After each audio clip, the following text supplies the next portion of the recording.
Hey everybody, what's up?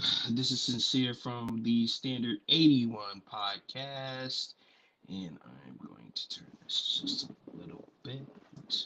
Perfect. Uh, and we are here tonight as a redo session for the session we did not do yesterday. So, first, let me start by saying thank you guys for joining me. And I hope you guys are getting a lot out of these discussions here. Well, more like lectures to say anything else because I haven't really had any guests on outside of the one on one. So please check those one on ones out. Uh, I have two up, one with Shakina and the other one with Frankie. Those have done well, but I will be planning to bring on more. Probably one on Monday to talk a little bit more about this topic and some of the things that I see. But tonight we are going to be discussing It is Time to Grow Up. That is the title of this particular, uh, discussion.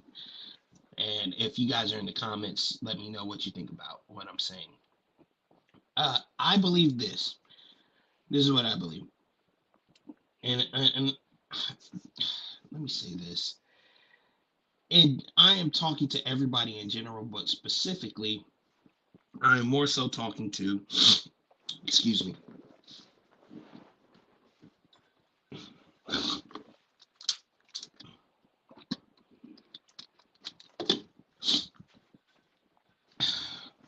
sorry about that. All right. But specifically, more so, I am talking to my people, uh, the black people,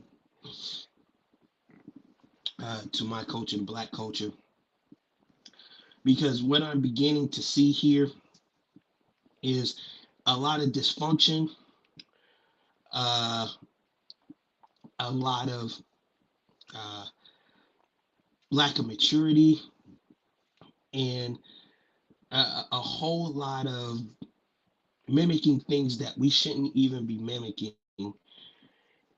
And it's disturbing, to say the least.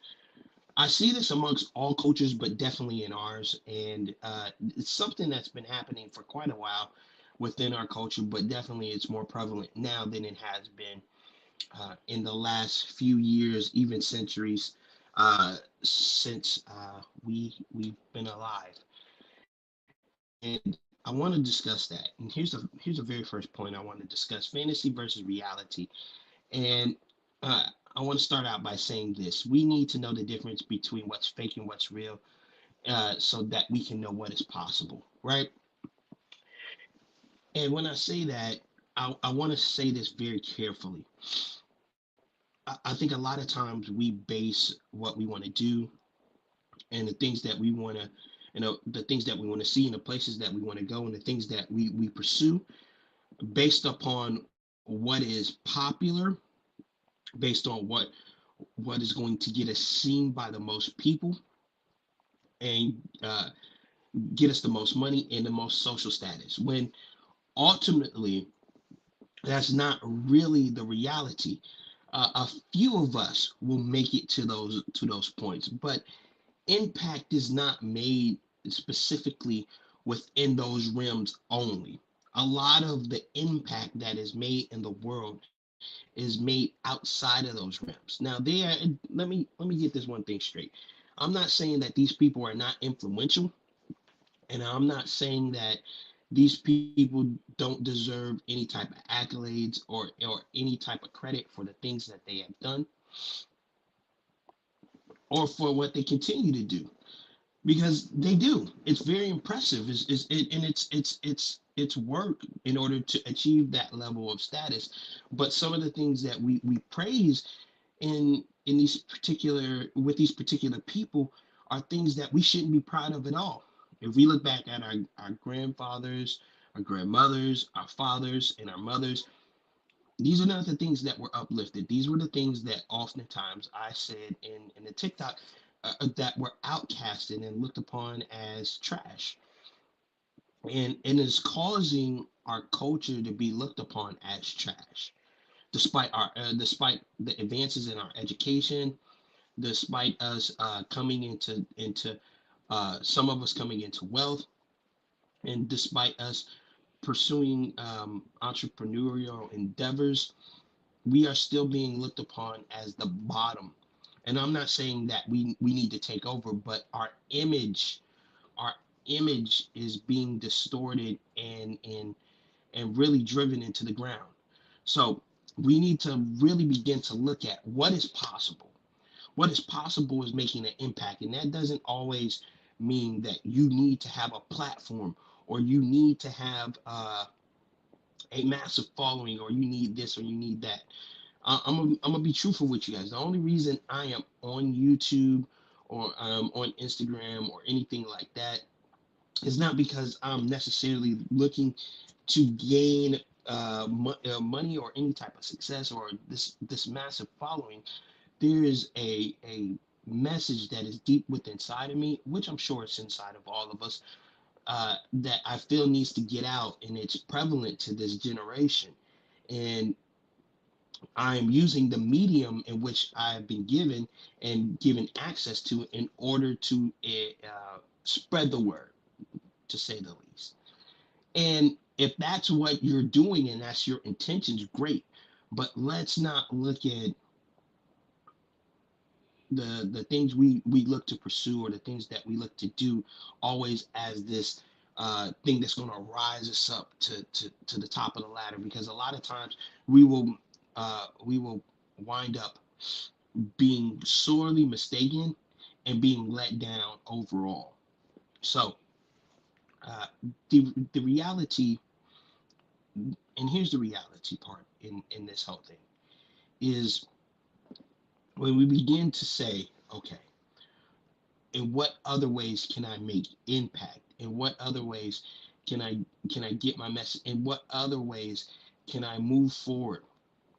We will find ourselves in a better spot and in a better place for not only our image, but in the things that we do collectively all together. Because see, what I want to begin to happen is people, when we walk into different areas and when we walk into different spaces, people begin to look at us differently.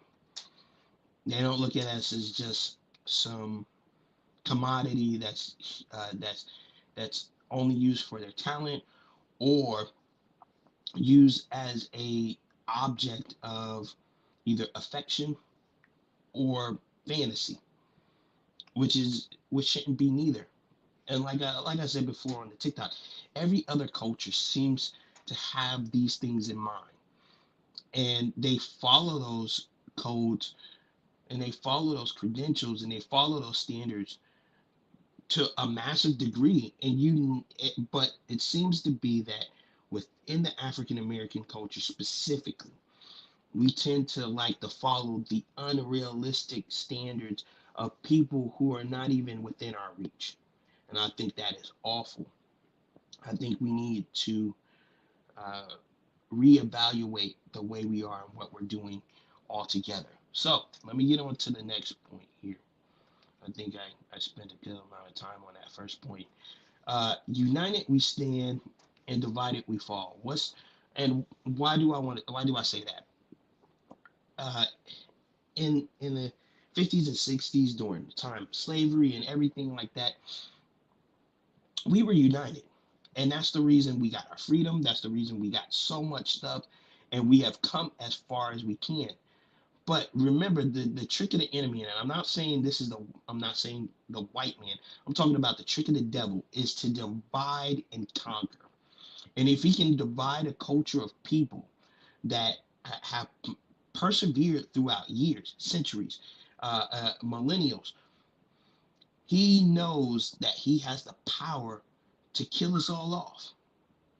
And what he wants to do is pin us against each other, and tell us that this person's wrong, or that's wrong, and that. And I'm not saying that there shouldn't be any disagreement amongst each other, because there is going to be some disagreement. But what we can unify amongst in is our image and the way we present ourselves. and how things are done. We can have a standard that is better than the one that's being presented. Why do why do most cultures look at us the way that we do? Because we allow ourselves to be presented in such a fashion that is reprehensible. And then when we try to say when we try to call for respect, or when we try to call for different things, they laugh and be like, "You guys are not even unified. You guys are killing each other.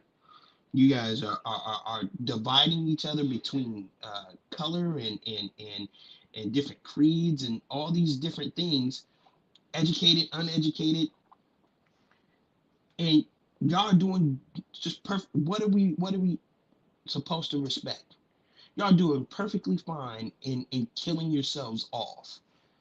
And but if we buckle down and begin to look at things in a way that we should, we will find that we will have a lot better results than we had before. And it will lead to a lot better success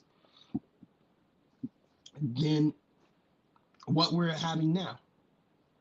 Because what we're having now is a bunch of fame, a bunch of greed, and a bunch of stuff thrown at us,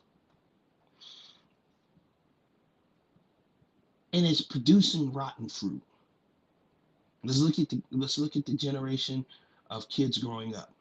They're that boys are only reading at a fourth grade level. Some are only at a third grade level.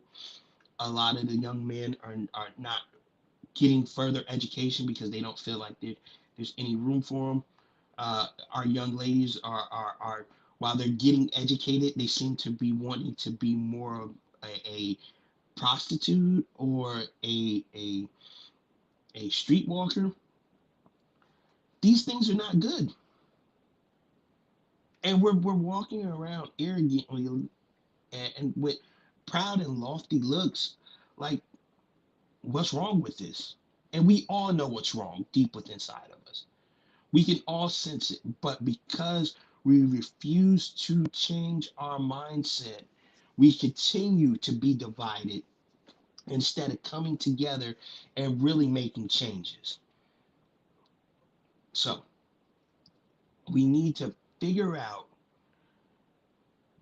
why it is we are so obsessed with these things that people present us, with these things that the world has captivated us with. Which brings me into the next point, which is where our heart is, where there our treasure is also. Now, let me say this.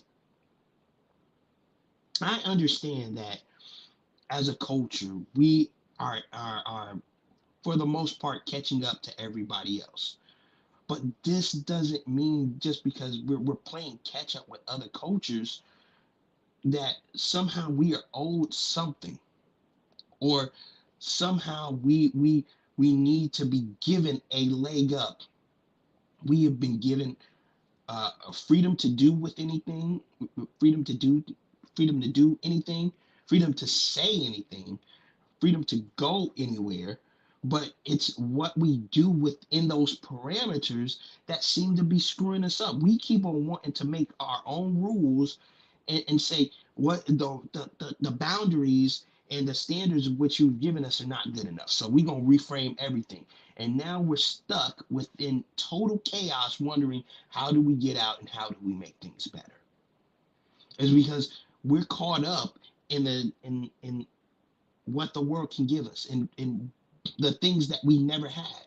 We're caught up in the fact that we're beginning to become more wealthy. We're caught up in materialism and the things that we can acquire that make us look like we're at some type of status. We're caught up in knowledge, and I'm not saying wisdom, I'm saying knowledge, and knowing a bunch of things but not really knowing anything at all. And we're caught up in trying to make ourselves look like something we're not, when realistically it's people are not impressed.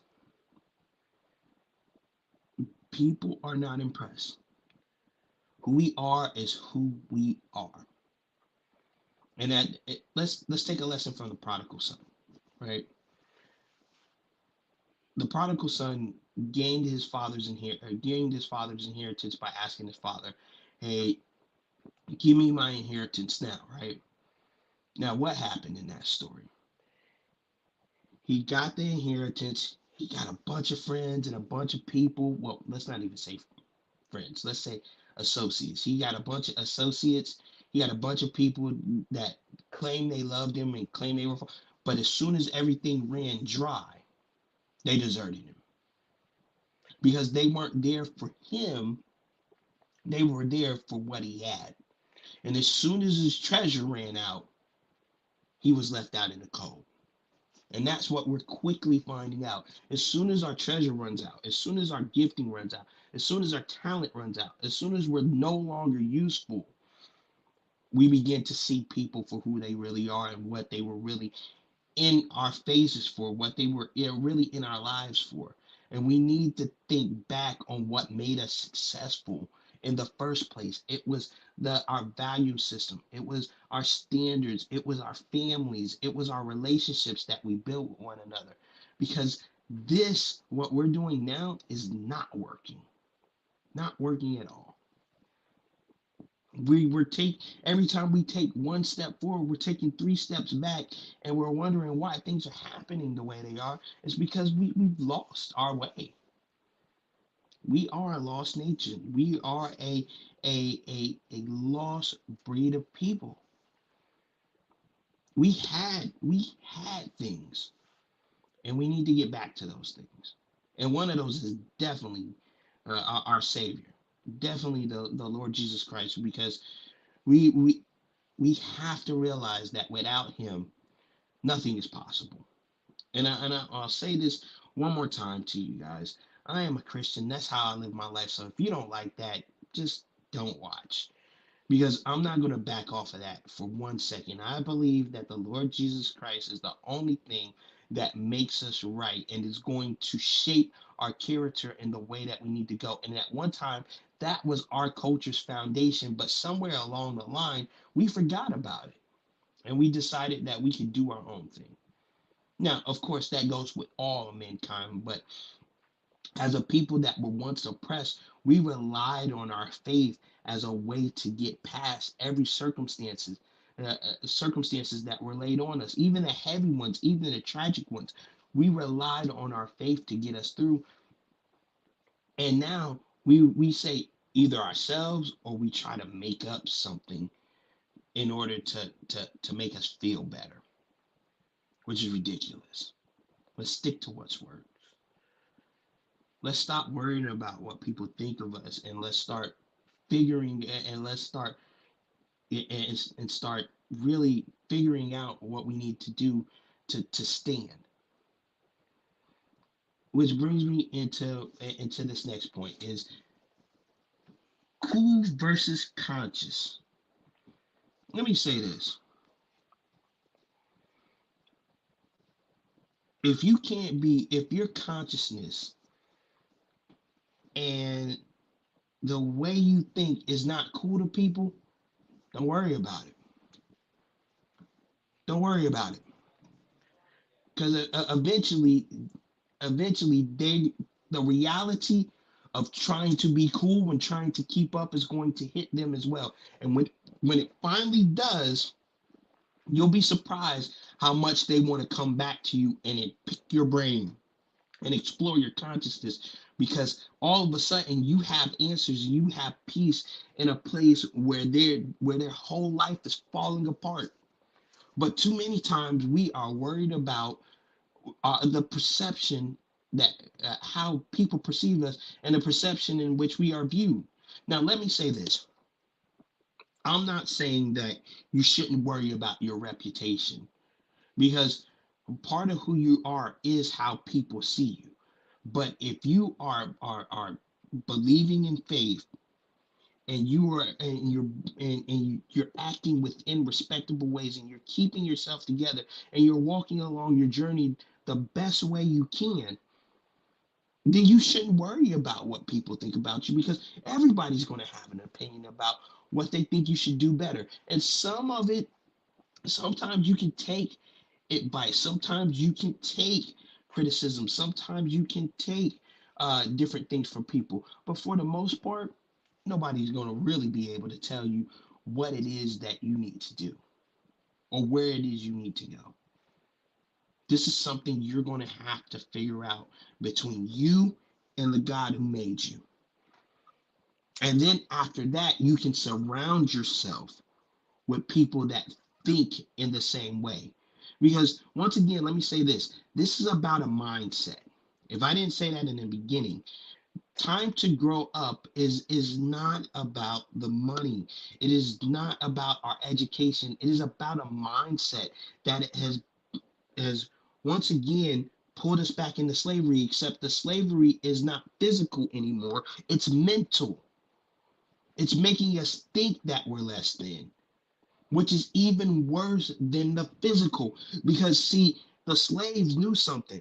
Yeah, we're shackled and chained and we're confined to a space, but as long as we have something here in our minds, we're free. And we can take these thoughts and begin to produce them and begin to move and manipulate these pieces until we finally get our physical freedom.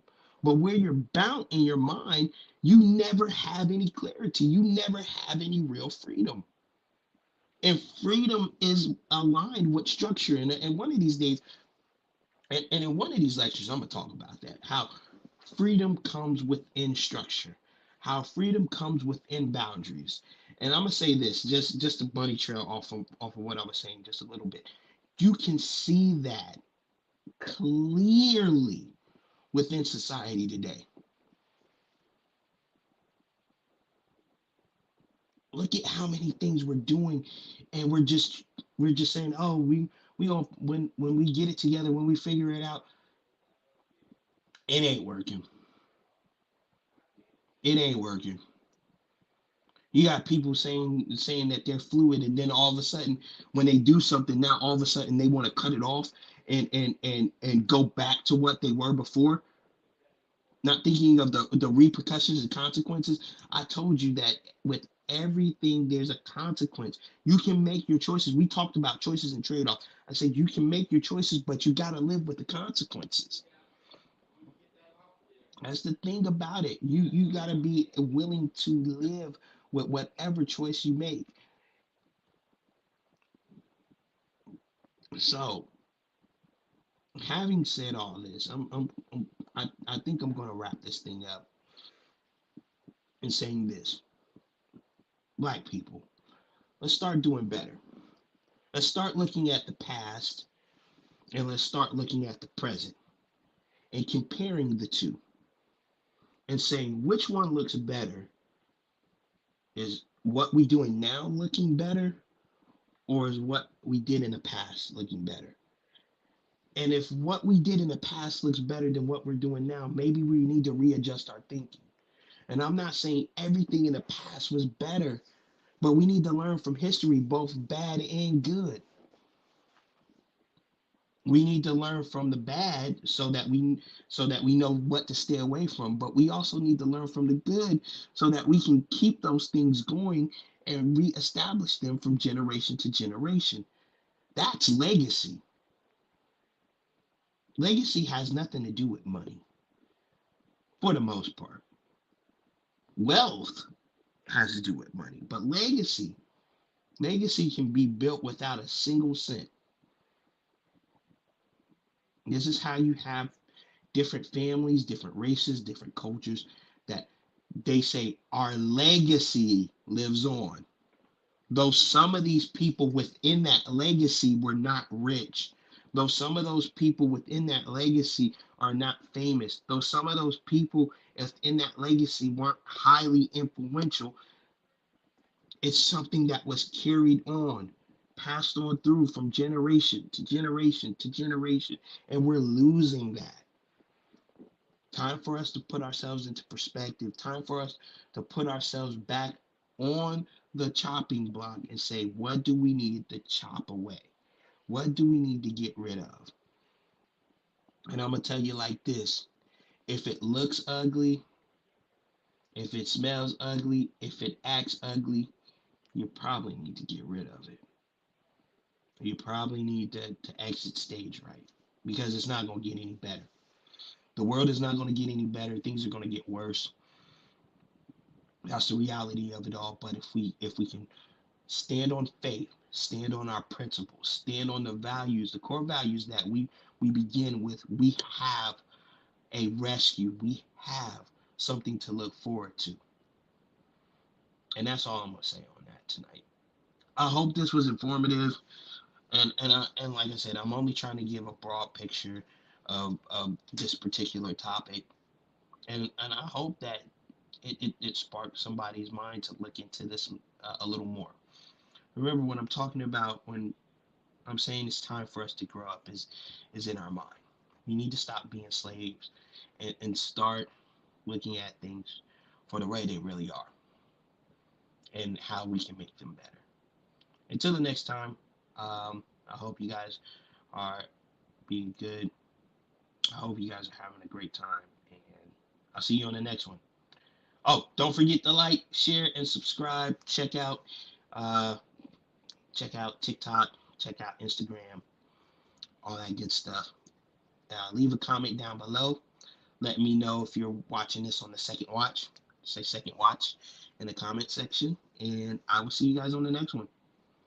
Peace out.